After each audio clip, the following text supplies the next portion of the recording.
ఏపీలో జగన్ కృష్ణా జిల్లా పర్యటన రైతులకు ఉపయోగపడుతుందా? ఏ ఉపయోగపడుతుంది, బి అసలు ఉపయోగమే లేదు. మీ అభిప్రాయాన్ని కామెంట్ రూపంలో తెలియజేయండి. ఏపీలో డిప్యూటీ సీఎం పవన్ కళ్యాణ్ తాజాగా అధికారులకు ఓ సూచన చేశారు. పులికాట్ సరస్సులో ఫ్లెమింగో పక్షులకు శాశ్వత నివాసం కల్పించాలనేది ఆ సూచన. పర్యావరణ మంత్రిగా ఉన్న పవన్ కళ్యాణ్ చేసిన ఆ సూచనపై వైసీపీ నేత భూమన కరుణాకర్ రెడ్డి వ్యంగ్యంగా స్పందించారు. పవన్ చేసిన సూచనకు ఓవైపు స్వాగతిస్తూనే అలాగే పులస చేపలకు ఇలాగే శాశ్వత నివాసం ఏర్పాటు చేయాలంటూ భూమన సెటైర్లు వేశారు.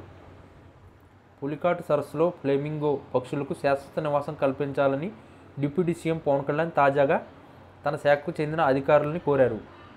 ఏకో టూరిజం గమ్యస్థానంలో పులికాటు ఫ్లెమింగోల శాశ్వత నివాసం స్థావరంగా తీర్చిదిద్దుతామన్నారు.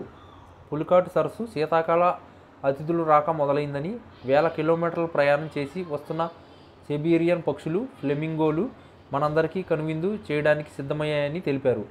ఆహారం, విశ్రాంతి నిమిత్తం 6 నెలల పాటు మన పులికాటు పరిసరాల్లో ఉంటాయని, ప్రతి ఏటా ఈ నీట పక్షులు రాకను ఫ్లెమింగో ఫెస్టివల్ పేరిట ఘనంగా వేడుకలు చేసుకుంటామన్నారు. 3 రోజుల పండుగగా రాష్ట్రం నలుమూలల నుంచి 7 నుంచి 8 లక్షల మంది పక్షి ప్రేమికులు హాజరు కావడం ఫ్లెమింగోలతో మనకున్న అనుబంధానికి నిదర్శనమన్నారు.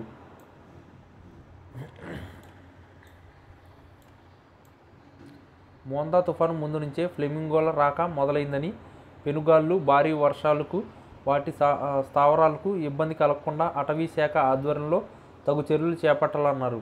రానున్న 3 నెలల్లో ఫ్లెమింగోలు రక్షణపై ప్రత్యేకంగా శ్రద్ధ పెట్టాలని అటవీ అధికారులకు దిశానిర్దేశం చేశారు. పులికాటును ఫ్లెమింగోల శాశ్వత నివాస స్థావరంగా మార్చేందుకు అనుకూలమైన పరిస్థితి కల్పించేందుకు కృషి చేస్తామన్నారు. భవిష్యత్తులో ఈ ప్రాంతాన్ని ఎకో టూరిజానికి గమ్యస్థానంగా తీర్చిదిద్దే విధంగా చర్యలు తీసుకుంటామని తెలిపారు. ఈ సూచనలపై స్పందిస్తూ భూమన పవన్ మాటలు అభినందనీయమన్నారు. మీ పేరులోనే పవనం, కళ్యాణ్ రెండూ ఉన్నాయని తెలిపారు. సిబీరియా నుంచి వందల ఏళ్ల నుంచి వలస వస్తున్నాయని, వందల కిలోమీటర్ల దూరం ప్రయాణించే పులస చేపల్ని కూడా గోదావరిలో ఉండేటట్టుగా శాశ్వత నివాసం కల్పించాలని కోరుతున్నామన్నారు. ఏప్రిల్, మే నెలలో శీతల వాతావరణం మీ ఆధీనంలో ఉంచుకుని రాష్ట్రంలో చల్లదనం శాశ్వతంగా ఉంచాలని కోరుతున్నట్లు తెలిపారు. సనాతన ధర్మ పరీక్షక మీరు ఇంకో ఎన్నో చేయాలి. ప్రమాదాలు జరగకుండా రోడ్డు, దేవాలయాల్లో ప్రమాదాలు జరగకుండా, మద్యం మత్తులో అనర్థాలు జరగకుండా చూడాలి. మీరు గాల్లో పక్షులు, నీటిలో చేపల్ని మీరు ఆధీనంలో ఉంచుకోవాలనుకోవడం